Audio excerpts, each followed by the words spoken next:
Entre las ordenanzas de la iglesia ya hemos visto lo que es una ordenanza. Ya hemos visto cuántas ordenanzas hay para la iglesia, que son 2, el bautismo en agua y la cena del Señor. Y ahora estamos considerando esta segunda ordenanza, que es la cena del Señor o la mesa de la comunión. En Mateo capítulo 26, versículo 26 hasta el verso 29, vamos a leer para considerar en esta noche un punto muy importante. Quiero hablarles del pan de la comunión. Ese es el tema del sermón. El pan de la comunión. Y así dijo Jesús esa noche en la que estaba comiendo la cena de Pascua a sus discípulos. Verso 26. Y mientras comían, tomó Jesús el pan y bendijo y lo partió y dio a sus discípulos y dijo: tomad, comed, esto es mi cuerpo. Y tomando la copa y bebiendo y habiendo dado gracias, les dio diciendo: bebed de ella todos, porque esto es mi sangre del nuevo pacto, que por muchos es derramada para remisión de los pecados. Y os digo que desde ahora no beberé más de este fruto de la vid, hasta que el día en que lo beba de nuevo con vosotros en el reino de mi Padre. Amén. ¿Pueden tomar asiento? Vamos a considerar, hermanos, estamos, ¿verdad? Ya llevamos algunos sermones viendo lo que es la cena del Señor, o temas relacionados a la cena del Señor, y ahora vamos a ver uno de esos elementos que el Señor instituyó en la cena, y es el pan. Si Dios quiere, el día de mañana estaremos viendo la copa de la comunión, la sangre del nuevo pacto. Ahora consideraremos este primer elemento, que es el pan. Nuestro Señor Jesucristo dice ahí en el versículo 26, tomó el pan y lo dio a sus discípulos diciendo: tomad, comed. La razón por la que nosotros participamos de esta enorme bendición es porque el Señor nos concede el participar de esta enorme bendición. Ninguno de sus discípulos en esa noche pudo negarse, pudo resistirse o pudo rechazar participar de esta cena. Ninguno debía hacerlo, como ningún verdadero creyente puede, hermanos, rechazar participar de la cena. Ningún cristiano verdadero puede atribuirse, o a menos que sea demasiado orgulloso, o que no sea cristiano, o que haya apostatado de la fe, solamente así puede negarse a participar del pan. Porque esta es una enorme bendición y, como ya hemos visto, son muchos beneficios espirituales que obtenemos, cuando participamos de esta cena. El Señor dice: tomad. Él la da para que la tomemos. Es una bendición otorgada por gracia. Pero no solo eso, Él mismo es el que parte el pan, Él mismo es el que dice: comed. Ninguno de nosotros rechazaría un regalo por sobremanera si vemos que es muy costoso. Y al considerar lo que significa el pan en la cena del Señor, espero que ningún verdadero cristiano aquí se atreva a rechazar participar de esta ordenanza. Por eso vamos a considerar lo que significa el pan. Y porque Pablo, cuando recuerda la institución de la cena a los corintios, dice que para participar de la cena debemos examinarnos, puesto que el que no considera el cuerpo de Cristo o no sabe discernir el cuerpo de Cristo, come y bebe juicio. Entonces nosotros queremos, hermanos, que a la hora de participar podamos examinarnos a nosotros mismos y podamos considerar lo que estamos haciendo. Así que he orado que el Señor bendiga nuestros corazones y nos permita por la fe poder ver a Jesucristo en este primer elemento. Recordamos que el pan era uno de los elementos de la cena pascual. Recuerdan que la cena, ya hablamos de estos sermones atrás, el jueves por la noche, involucraba más elementos, como el cordero, que era comido asado después de haber sido desangrado, como las hierbas amargas, que también eran elementos de esta cena, como las 4 copas de vino que recordaban las 4 promesas dadas por Dios, que los iba a sacar, los iba a librar, los iba a redimir y que los iba a elegir como su pueblo. Pero también estaba el elemento del pan. Y el Señor decide tomar únicamente este elemento y posteriormente el vino, pero este es el primer elemento que él toma para la nueva institución, para la nueva celebración que él va a dar para la iglesia. La Pascua era una memoria, un recuerdo de lo que había sucedido cuando el pueblo salió de Egipto. La nueva institución del Señor habría de recordar otro evento sumamente mayor, más importante, más significativo y que abarcaría a todas las naciones, no solamente a Israel. El Señor toma el pan y este pan tenía algunas particularidades. Este pan era sin levadura. Así había sido instituido en Éxodo capítulo 12, versículo 8, que el pueblo debía apresurarse en tomar esta cena, la cena en la que iban a sacrificar el cordero, en la institución de esta ceremonia, la Pascua, y lo comieron sin levadura porque no hubo tiempo de leudar la masa. De hecho, en Deuteronomio capítulo 13, versículo 3, a este pan sin levadura se le conoce o se le llama como el pan de aflicción, para que el pueblo pudiera recordar la aflicción con la que ellos habían salido de Egipto y lo apresurado que habían salido. La levadura no es que tenga en sí algo de malo, no literalmente. Sin embargo, espiritualmente tiene algunas connotaciones negativas. Por ejemplo, hablando de la literalidad de la levadura y por qué el pueblo no mezclaba o no debía hacerlo, el ponerle levadura a la masa, era porque en aspectos espirituales habla de corrupción, habla de pecado. Una masa leudada es una masa contaminada, una masa mezclada con otros productos exteriores que pueden alterarla, y de hecho lo hacen. Sin embargo, en forma literal, el Señor Jesucristo usó la levadura para compararla con el reino de los cielos. Hay una parábola que se llama así, la parábola de la levadura. Dice el Señor en Mateo capítulo 13, que el reino de los cielos es similar a la levadura que una señora, que una mujer escondió en 3 medidas de harina hasta que toda la masa se hubo leudado, hablando de la expansión del reino de los cielos. Así que de forma literal la levadura no tiene nada de malo, pero de forma espiritual simboliza, hermanos, corrupción, simboliza pecado. Por eso el pan debía ser sin levadura, porque debía ser puro, debía ser apartado, debía ser guardado de toda contaminación. El Señor Jesucristo por eso le dijo a sus discípulos en Lucas capítulo 12, verso 1, guardaos de la levadura de los fariseos. Y el Señor explica a qué se refiere con esto. Dice el Señor, es la hipocresía de ellos. A la hipocresía de estos hombres el Señor le llama levadura. Pero no solamente el Señor habla de la hipocresía, es decir, que ellos pretendían ser santos cuando no lo eran. Aparentaban santidad, pero su corazón estaba lejos de Dios. Cuando el Señor habla de la levadura de los fariseos, también se refiere a su legalismo. Estos hombres pretendían, hermanos, regirse, dirigirse por reglas exteriores y no cambiar interiormente.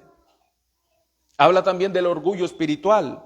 Los fariseos se creían superior a los demás, por eso vestían distinto, por eso hablaban distintos y por eso hacían ver o se hacían ver delante de los demás que eran distintos. También el Señor señala, hablando de su levadura, la falsa enseñanza. Ellos distorsionaban la verdad de Dios. Por eso la Biblia una y otra vez nos manda al pueblo de Dios a cuidarnos de la levadura, a cuidarnos del pecado, porque la levadura, aunque es muy pequeña, puede hacer tanto daño, pues se va involucrando poco a poco hasta que se extiende y así toda la masa, contamina toda la masa.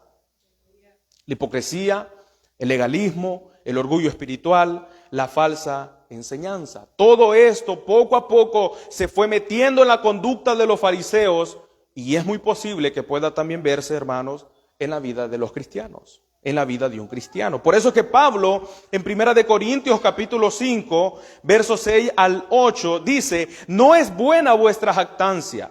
¿No sabéis que un poco de levadura leuda toda la masa? Limpiaos pues de la vieja levadura para que seáis nueva masa. Si sin levadura como sois, como nuestra Pascua, que es Cristo, ya fue sacrificada por nosotros. Así que celebremos la fiesta, no con la vieja levadura, ni con la levadura de malicia y de maldad, sino con panes sin levadura, es decir, de sinceridad y de verdad. Una acción sin levadura habla de una acción sincera y una acción verdadera. Comer el pan sin levadura debe llevarnos a pensar a tener una vida sin levadura. Una vida santa, una vida pura, tal y como es el pan que representa el cuerpo de nuestro Señor. Porque así como el Señor es puro y es santo, el pan que representa su cuerpo habría de ser igual. Por eso el Señor elige este elemento de la cena pascual para que lo represente. El pan debía comerse sin levadura, pues ese pan representaba el cuerpo de Cristo. Y el Señor lo dice ahí en el verso 26. Dice Mateo, que el Señor dice en esa noche: tomad, comed, esto es mi cuerpo. Cristo mismo dice que el pan que les está dando a sus discípulos representa su cuerpo. Y así como el cordero que fue sacrificado desde la Pascua primera, aquella noche cuando salieron de Egipto, representaba al verdadero cordero provisto por Dios, sin mancha, sin contaminación, perfecto, sin pecado. De la misma manera, si habría otro símbolo que representaría a Cristo, debía ser igual, sin contaminación, puro, santo. El cordero era así, el pan también debía serlo. Claramente este pan habla de Cristo. Cristo es el único al cual se puede decir que no tuvo pecado. Él fue tentado en todo, como dice Hebreos capítulo 4, versículo 15. Según nuestra semejanza, nosotros tenemos toda confianza de acercarnos a Cristo en oración y comentarle, contarle, hablarle acerca de nuestros pecados, de nuestras tentaciones y debilidades, porque Él fue tentado en todo y no pecó. Él puede compadecerse de su pueblo y de hecho lo hace. Él participó de la misma sustancia humana, pero sin pecado. También el apóstol Pedro, que estuvo con el Señor, dice que el Señor no hizo pecado y no se halló engaño en su boca. Uno de los discípulos del Señor da testimonio de que Cristo era santo, era puro, era justo. Y es así como es el pan de la Santa Cena. Así que en primer lugar, hermanos, el Señor elige este elemento de la cena pascual porque ese pan representaría de forma gráfica lo que iba a ser el cuerpo de Él en la cruz, martirizado, puro, justo, que representaría justamente eso, su sacrificio. En segundo lugar, el Señor elige el pan, que es este primer elemento, porque en tiempos bíblicos el pan era un alimento diario. De manera que todos, ricos y pobres, tenían el alcance suficiente para comer pan. Recuerde que el pan en la primera Pascua fue cocido por las mujeres en casa. Y así se habría hecho toda la historia de Israel. Toda la familia de Israel, cada una de ellas podía participar del pan porque era muy accesible. Era muy fácil de conseguir, era muy fácil de cocer. Así que el Señor toma esta forma cultural para decirles en Juan capítulo 6, verso 35, yo soy el pan de vida. Los discípulos están con Cristo y la multitud que Él ha alimentado, que son más de 5,000 personas, le buscan. Y todos ellos le buscan porque Cristo les ha alimentado. Y de hecho el Señor ve cuál es la razón por la que le buscan. Y el Señor dice ahí en los versículos anteriores del capítulo 6 de Juan: ustedes me buscan, pero no porque vieron las señales, sino porque os di de comer y se saciaron. Trabajen no por la comida que perece, sino por la que a vida eterna permanece. Y cuando se habla de pan con el pueblo de Israel, la referencia clara que ellos tienen es un evento que ocurrió en el Antiguo Testamento que involucra pan. ¿Y cuál es ese evento? El maná que descendió del cielo. Cuando el pueblo estaba cruzando por el desierto en su peregrinación hacia la tierra prometida, el Señor les dio la provisión, les dio carne, les dio agua de una roca y les dio pan para que ellos se saciaran. Ellos le dicen al Señor: nuestros padres comieron el maná, el pan que descendió del cielo.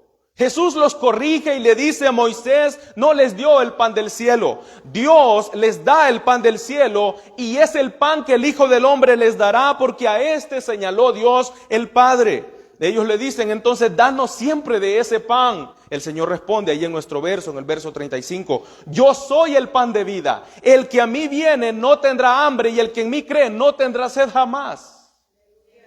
El Señor elige entonces también el pan porque era algo muy conocido para ellos. Más adelante el Señor les dice en Juan, creo que es importante leer esa cita, Juan capítulo 6, versículo 48. Capítulo 48 en adelante, creo que es hasta el 53. Vuelve a decir el Señor en el verso 48 de Juan 6, yo soy el pan de vida. Vuestros padres comieron el maná en el desierto y murieron. Este es el pan que desciende del cielo para que el que de él come no muera. Yo soy el pan vivo que descendió del cielo. Si alguno comiere de este pan, vivirá para siempre. Y el pan que yo daré es mi carne, la cual yo daré por la vida del mundo. Entonces los judíos contendían entre sí diciendo, ¿cómo puede éste darnos a comer su carne? Jesús les dijo, de cierto os digo, si no coméis la carne del Hijo del Hombre y bebéis su sangre, no tenéis vida en vosotros. El que come mi carne y bebe mi sangre tiene vida eterna, y yo le resucitaré en el día postrero, porque mi carne es verdadera comida y mi sangre es verdadera bebida. El Señor establece entonces la relación, y obviamente de forma simbólica. El Señor no está hablando aquí literalmente, como también es simbólico el hecho de que cuando participamos del pan en la cena del Señor, es una representación visual, hermanos, del sacrificio de Cristo. Nosotros no consideramos, no compartimos la idea o la teología de la iglesia romanista que Cristo se hace literalmente presente en el pan y en el vino. Creemos que el pan es una figura, que el pan es representativo, que es simbólico de lo que nuestro Señor hizo. Porque es claro que el Señor usaba muchos símbolos. Él dice claramente, yo soy la luz del mundo, yo soy la puerta de las ovejas, yo soy la vid verdadera, y ahora dice, yo soy el pan de vida, hablando de que todo aquel que viene a Él en arrepentimiento y fe tiene vida. Y como Él dice, el que de mí come no morirá jamás. Todos los que comieron el maná murieron, pero el que come del pan vivo, que es Cristo, no morirá jamás. No espiritualmente, estará con Él en gloria. En segundo lugar, entonces, Cristo elige el pan porque era un alimento diario accesible para el pueblo. Y en tercer lugar, hermanos, Cristo elige el pan porque el pan se podía partir. De hecho, en el verso 26, antes de Jesús darlo a sus discípulos, lo partió. Y mientras comían, tomó Jesús el pan y bendijo y lo partió y dio a sus discípulos. ¿Y eso qué representa? Bueno, el que el pan se pueda partir es una referencia a que su cuerpo sería entregado al sufrimiento y a la muerte. No solamente el pan representaría su pureza, que Él es perfecto, el Cordero de Dios, y que Él es el pan del cielo que da vida, sino que también el pan, al ser partido, representa que Él fue entregado al sufrimiento y a la muerte. Es en eso que debemos meditar mientras masticamos el pan en la Santa Cena. El pan no debe ser tragado, debe ser masticado, porque es comer el pan. Y ahí también diferimos bastante con la forma en la que la iglesia romanista lo hace. El Antiguo Testamento anunciaba los sufrimientos del Mesías, y ya hemos hablado en muchas ocasiones de los sufrimientos que el Antiguo Testamento profetizaban acerca del Mesías, que Él sería desfigurado, rechazado, herido, menospreciado, molido, experimentado en quebranto, y lo más llamativo de Isaías 53, que se encuentra en el centro de esa profecía, varón de dolores.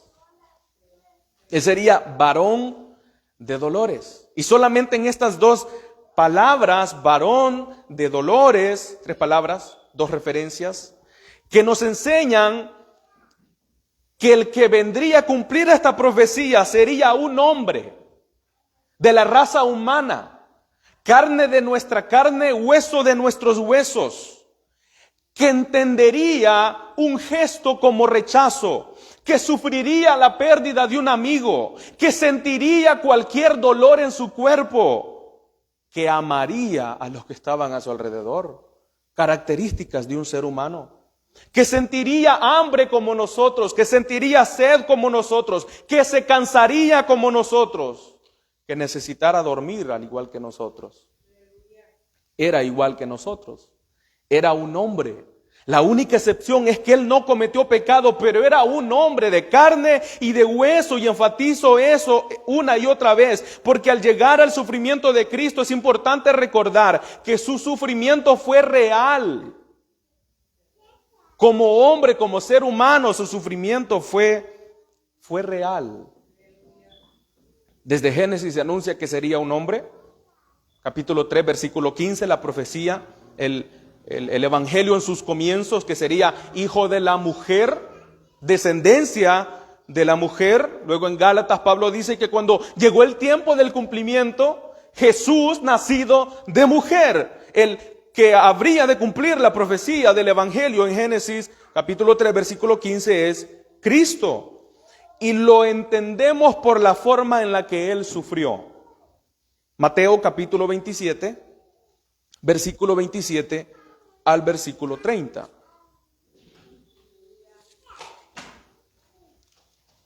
Mateo capítulo 27, versículo 27 hasta el 30. Y aquí, hermanos, vamos a ver el sufrimiento del Señor, pero al recordar lo que nuestro Señor pasó, recuerde que estamos hablándole de la tercera razón por la que el Señor eligió el primer elemento para la participación de la cena, que es el pan, que el pan fue partido, haciendo una referencia a lo que habría de ser su cuerpo.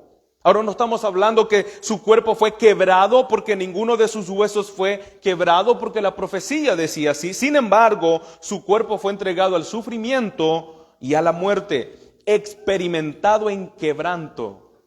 A Cristo se le puede conocer con muchos títulos. Recuerdan Isaías capítulo 6, el anunciamiento cuando Él habría de nacer, un niño nos es nacido, hijo nos es dado, y su nombre será admirable. Qué glorioso nuestro Rey, admirable, Dios fuerte, príncipe de paz, Rey eterno, varón de dolores. Es el mismo príncipe de paz, el mismo Rey de gloria, el mismo Dios que se hizo hombre, es el mismo al cual se refiere ahí como varón de dolores. Cualquier dolor que usted se pueda imaginar, cualquiera, por fuerte que sea, no se iguala en lo más mínimo con el dolor que nuestro Señor sufrió. Él llevó nuestros dolores. La razón por la que nosotros no tenemos dolores, por lo que nosotros ahora no somos castigados, aplastados por la ira santa de Dios, es porque Cristo cargó nuestros pecados, porque Él sufrió por nuestros pecados. Y de nuevo, al considerar los sufrimientos de Cristo, hermanos, recuerden, Cristo ya no está en la cruz. Ven, esta cruz está vacía, al igual que la tumba. Estamos recordando lo que el Señor pasó cuando vivió entre los hombres. La tumba quedó vacía, como decía, creo que el hermano decía el domingo, Lázaro salió envuelto en sus vendas. El Señor no, dobló las vendas y las puso ahí en la tumba. Tampoco está en la cruz. No se debe cargar esas imágenes con una cruz y un semicristo ahí colgando, porque no representan en nada lo que dice la Escritura. Nosotros lo recordamos y no lo haremos con nostalgia, sino con agradecimiento y admiración. Capítulo 27, verso 27 hasta el verso 30. Un breve resumen, hermanos, del sufrimiento de Cristo. Dice en el verso 27, entonces los soldados del gobernador llevaron a Jesús al pretorio y reunieron alrededor de él a toda la compañía. Y desnudándole, le echaron encima un manto de escarlata y pusieron sobre su cabeza una corona tejida de espinas y una caña en su mano derecha. E hincando la rodilla delante de él, le escarnecían diciendo: salve, rey de los judíos. Y escupiéndole, tomaban la caña y le golpeaban en la cabeza. En el versículo 27 dice que los soldados del gobernador, aquí habla de Pilato, llevaron a Jesús al pretorio y reunieron alrededor de él a toda la compañía.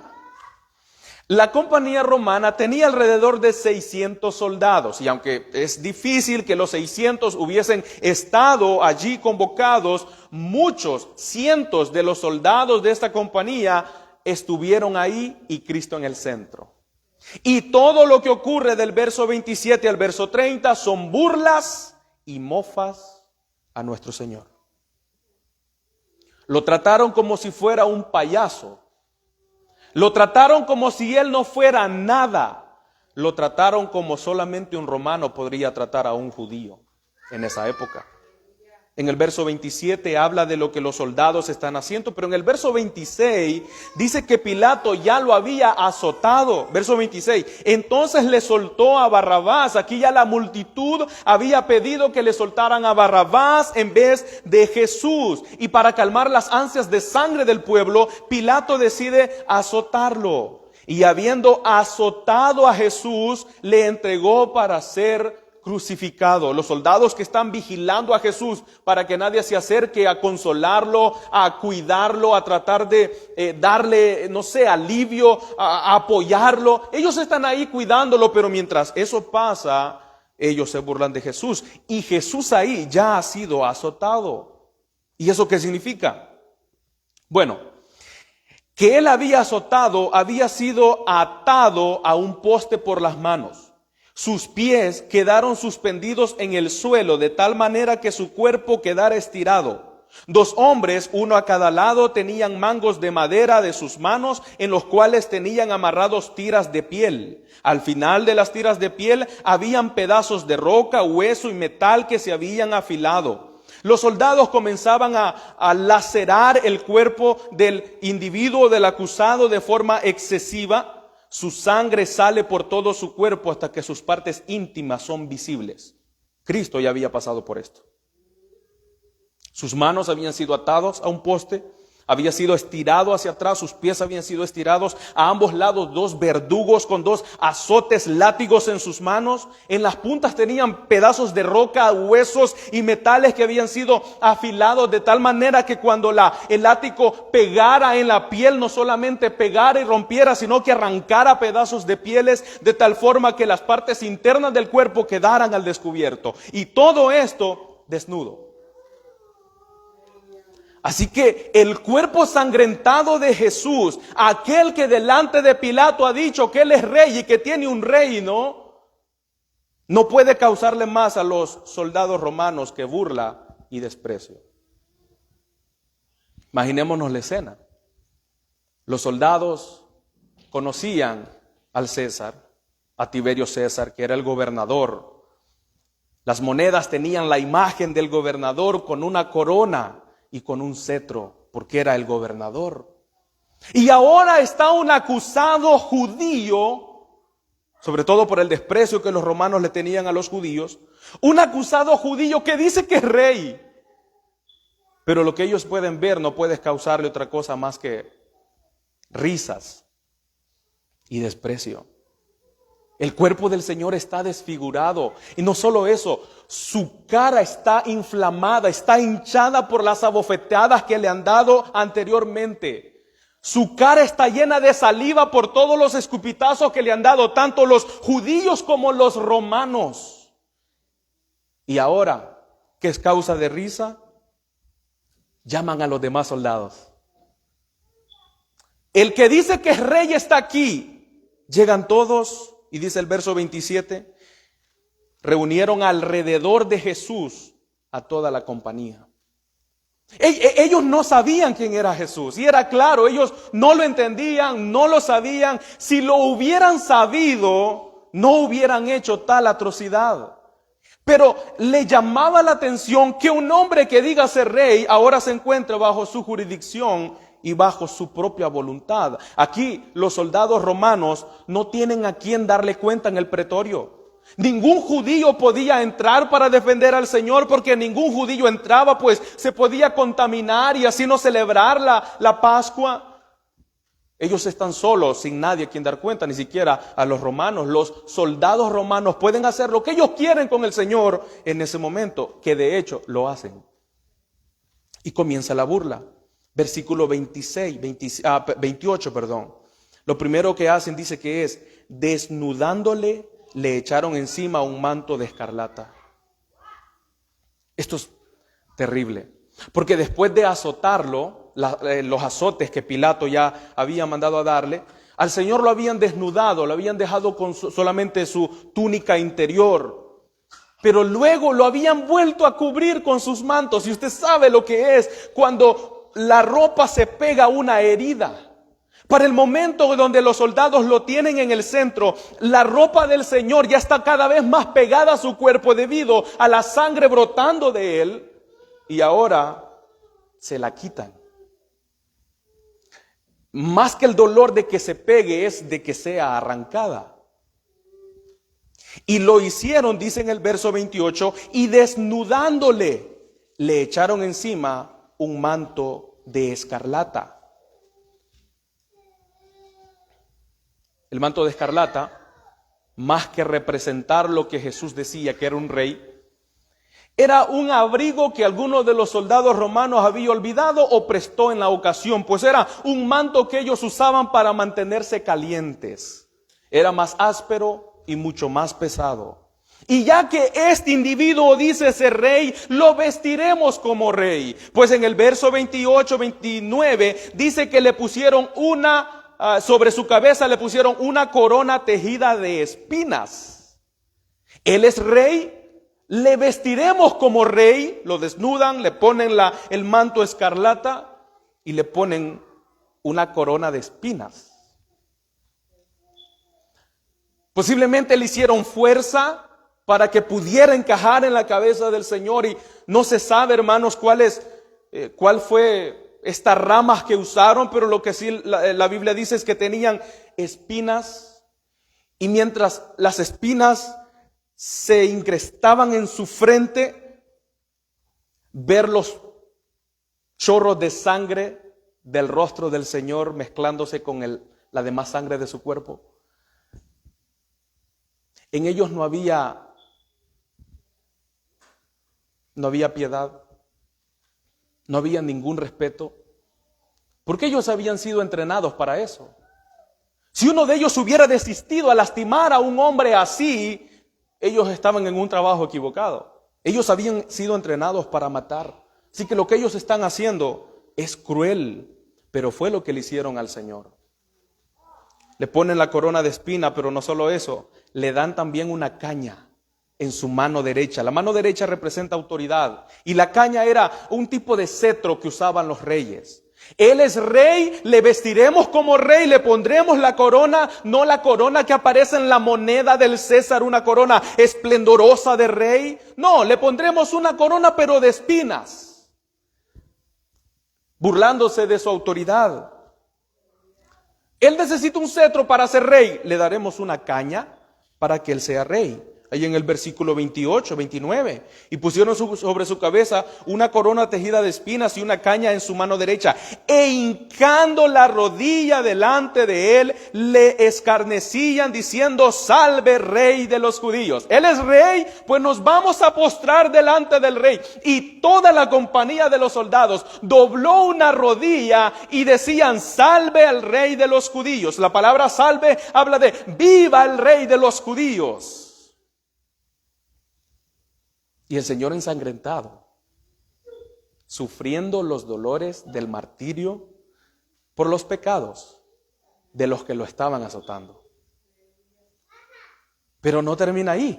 En el verso 30 dice que cuando se levantaban después de haber hecho esta falsedad, después de haberse arrodillado y de haber hecho como si realmente estaban adorándole, lo cual era una farsa, era una hipocresía y todo era por una burla. Verso 30 dice: y escupiéndole,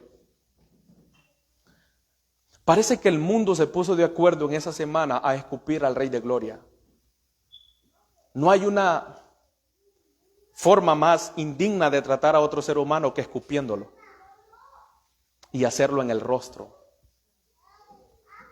Los judíos, unas horas antes, por la madrugada, los representantes del pueblo de Israel, de la ley judía, se habían reunido para juzgar al Señor. Y cuando el Señor dice que Él vendrá desde el cielo con poder y gloria, y le dice al sumo sacerdote: y verás al Hijo del Hombre, como diciéndole: tú ahora me juzgas, pero llegará el día en el que yo les juzgaré a ustedes.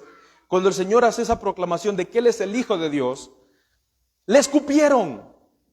Los judíos escupieron al Señor, a los suyos vino, los suyos no lo recibieron, y ahora los romanos también escupieron al Señor. No sé, bueno, por la parábola del rico y Lázaro, algunas personas creen que desde el infierno puede haber conexión con el cielo, hacer conexión con las personas.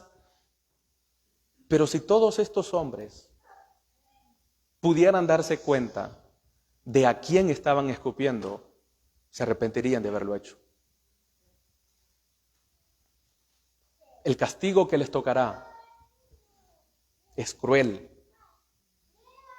porque escupieron al Rey de Gloria. Y hermanos, Cristo ha hablado con Pilato, un hombre fantasioso, un hombre que le gustaba especular, un hombre supersticioso. En este momento entre los soldados, el Señor enmudeció. Eso es lo más sorprendente, que Él se quedó callado cuando todos ellos se burlaban. Miren, el Señor pudo ponerse de pie y matarlos a todos. Cuando lo van a buscar en la noche a Getsemaní, viene, dice, toda una turba, y cuando Él dice: yo soy, todos se fueron de espalda. El Señor podía hacerlo con solo hablar, con solo pensarlo. El Señor no se quedó callado porque no pudo hablar, se quedó callado porque quiso quedarse callado. Y gracias a Dios por eso. Él iba a padecer, Él iba a sufrir. Le escupieron, dice el verso 30, y tomaban la caña y le golpeaban en la cabeza. O sea, la caña que le habían dado, ahora se la quitan y comienzan a golpearlo una vez más en la cabeza, golpeando su corona de espinas para que sus espinas entren mucho más. Y por Lucas sabemos que le habían vendado los ojos. Capítulo 22, versos 63 al 65. Y los hombres que custodiaban a Jesús se burlaban de él y le golpeaban, y vendándole los ojos le golpeaban el rostro y le preguntaban diciendo: profetiza, ¿quién es el que te golpeó? Y decían otras muchas cosas injuriándole.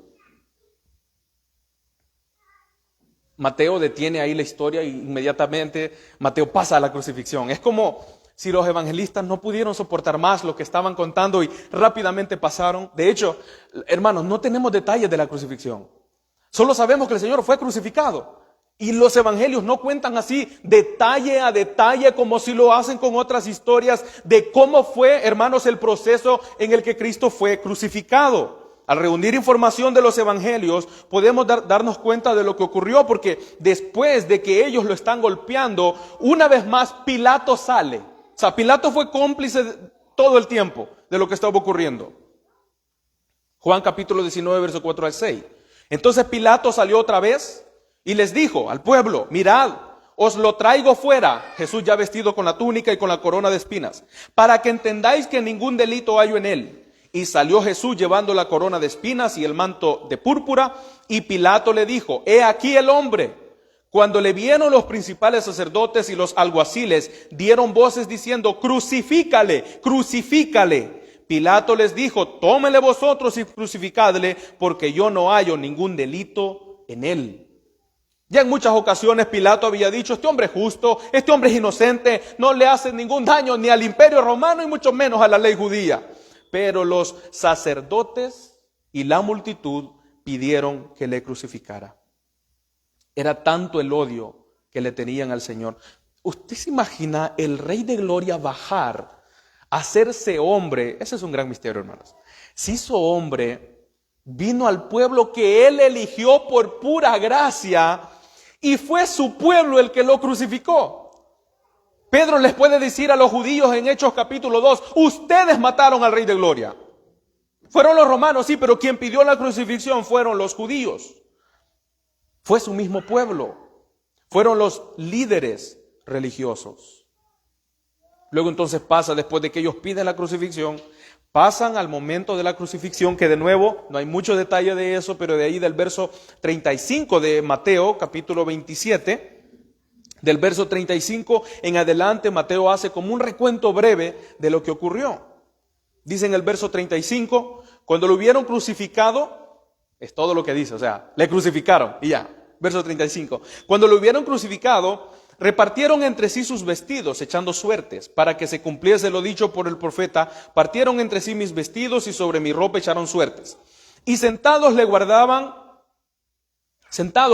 allí, y pusieron sobre su cabeza su causa escrita, este es Jesús, el Rey de los judíos. Entonces crucificaron con él a 2 ladrones, uno a la derecha y otro a la izquierda. Y los que pasaban le injuriaban meneando la cabeza y diciendo, tú que derribas el templo y en 3 días lo reedificas, sálvate a ti mismo. Si eres hijo de Dios, desciende de la cruz. De esta manera también los principales sacerdotes, le escarneciéndole con los escribas y los fariseos y los ancianos, decían, a otro salvó, a sí mismo no se puede salvar. Si es el Rey de Israel, descienda ahora de la cruz y creeremos en él. Confió en Dios, líbrele. Ahora, si le quiere, porque ha dicho, soy hijo de Dios. Lo mismo le injuriaban también los ladrones que estaban crucificados con él. Y desde la hora 6ª hubo tinieblas sobre toda la tierra hasta la hora 9ª. Cerca de la hora 9ª, Jesús clamó a gran voz diciendo, Elí, Elí, lama sabactani, esto es, Dios mío, ¿por qué me has desamparado? Algunos de los que estaban allí decían al oírlo, a Elías llama a este. Y al instante corriendo uno de ellos tomó una esponja y la empapó de vinagre y poniéndola en una caña le dio a beber. Pero los otros decían, deja, veamos si viene Elías a librarle. Mas Jesús, habiendo otra vez clamado a gran voz, entregó el Espíritu. El breve resumen que da Mateo de lo que habría sucedido en la crucifixión. Se supone, por datos recopilados históricos, que la cruz habría estado en el piso. La víctima, que en este caso era el acusado, el Señor, era colocado en la cruz, sus pies eran extendidos, eran jalados hacia abajo para poder martillar un clavo que traspasara sus 2 pies. Sus manos eran extendidas para que sus rodillas pudieran flexionarse un poco y así poder martillar las 2 muñecas de sus manos. No podían hacerlo en la palma de la mano porque entonces el clavo se hubiera rasgado la mano y no iba a sostener el peso del Señor. Así que tuvo que ser en la muñeca para que sostuviera en realidad su peso. La cruz era levantada y sembrada mientras se desgarraba la carne del Señor. Y mientras la carne se desgarraba, enviaba impulsos de los nervios por causa del dolor que el cerebro provocara explosiones. Asimismo, en relación con el dolor. Me gustó el comentario que hizo un teólogo que también es un médico respecto a la crucifixión, diciendo, en este punto en el que Cristo ya está en la cruz, ocurrió otro fenómeno. Mientras los brazos se fatigan, grandes olas de calambres arrasan sobre los músculos, llevándolos a un dolor incansable de punzadas.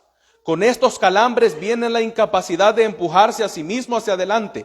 Pendiendo de sus brazos, los músculos pectorales son paralizados y los músculos interiores del costado son incapaces de actuar. El aire puede ser metido a los pulmones, pero no puede ser exhalado. Jesús pelea por levantarse a sí mismo simplemente para poder respirar un poco. Finalmente, el dióxido de carbono comienza a acumularse en los pulmones y en el torrente sanguíneo, y los calambres entonces ceden. Él habría estado inhalando y exhalando de manera corta en horas de dolor ilimitado, ciclos de calambres que atormentan las coyunturas, un dolor atormentador conforme el tejido de su piel se va rasgando, es arrancado de su espalda que ya había sido lacerada. Conforme él se mueve hacia arriba y hacia abajo y se frota con la madera de la cruz, un dolor profundo y aplastante en el pecho se le produce mientras se comprime el corazón y entonces le lleva a la muerte. Muy posible, eso fue lo que ocurrió. Y por eso nosotros comemos el pan en la cena. Y lo partimos para recordar lo que Cristo pasó en la cruz y antes de la cruz. Hermanos, el pan que comemos en la cena del Señor, al partirlo, debemos recordar que es un símbolo de la pureza de Jesucristo. Él es el pan de vida, y que así como ese pan es partido, el cuerpo de nuestro Señor también lo fue para nuestra salvación. Hablar de la sangre derramada, eso ya tocará cuando hablemos de la copa de la comunión. Pero por ahora es importante recordar que en el momento que participemos de la cena del Señor, al partir el pan, nuestros pensamientos, nuestras emociones, nuestros sentimientos, nuestros afectos deben dirigirse a la cruz, a la bendita cruz. Oh, yo siempre amaré esa cruz, dice un himno histórico. No el madero, no adoramos la cruz nosotros. La cruz representa el sacrificio de nuestro Señor. Yo seré siempre fiel a la cruz del Señor, sigue diciendo el himno. En sus triunfos mi gloria será. Y algún día, muy pronto, algún día, en vez de una cruz, el Señor una corona nos dará. Qué hermoso es participar de la Santa Cena y recordar que nuestro Señor murió y murió para salvarnos. Termino con este texto en Primera de Pedro, capítulo 2, verso 21 al 25. Cristo padeció por nosotros, dejándonos ejemplo para que sigamos sus pisadas, el cual no hizo pecado, ni se halló engaño en su boca, quien cuando le maldecían, no respondió con maldición. Cuando padecía, no amenazaba, sino encomendaba la causa al que juzga justamente, quien llevó él mismo nuestros pecados en su cuerpo sobre el madero, para que nosotros estando muertos a los pecados, vivamos a la justicia, y por cuya herida fuimos sanados. Porque nosotros éramos ovejas descarriadas, pero ahora hemos vuelto al pastor y obispo de nuestras almas. Alabado sea el nombre de nuestro Dios, a él honor y gloria. Vamos a orar, hermanos, y darle gracias a Dios por su palabra. Y con esta oración quedamos despedidos, esperando, si Dios quiere, el día de mañana poder continuar adorándole juntamente con su iglesia.